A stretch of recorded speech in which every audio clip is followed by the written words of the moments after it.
Pane foto riri kucirculate mastreets esocial media. Ndoda kutombotsurawo zukuru wangu. Handiti zvimwe zvachona hatisi takuzviwanza here, hatinei takuzvinyanya.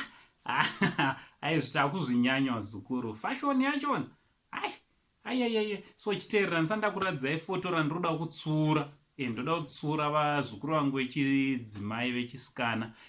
Kana ukasati wasubscribe paSaint TV, aiwa panapa ndo pachannel penyu pamune muna sekuru venyu, sekuru vevanhu, sekuru Zimbabwe. Subscribe, turn on your notification bell kuti pega patinowinza mavideo, patinotsurana sezvozvi newo utsurika.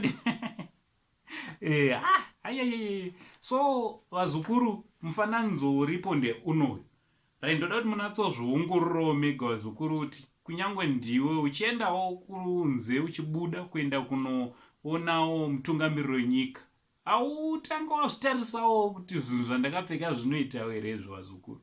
Aiwa, imwe yachona ifashion ndo kwatori kurasa unhu kwachona kwatakuita uku. Handiti aiwa ndachipererwa. Imi michiuya mundiudzawo kucomment section kuti tiri kuzvifambisa sei chaizvo zviri kuitirwei zvimwe zvakadai. Shuwa munhu achienda unoona mutungamiriri wenyika hakusi kuzvidzero.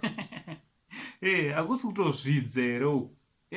Aiwa, hatsaite zvinhu zvakadai vazukuru. Handiti ngatingodzidzai kupfeka zvakanaka nguva dzese. Ungova presentable, zvinhu zvinotarisikawo, zvinoyemurikawo.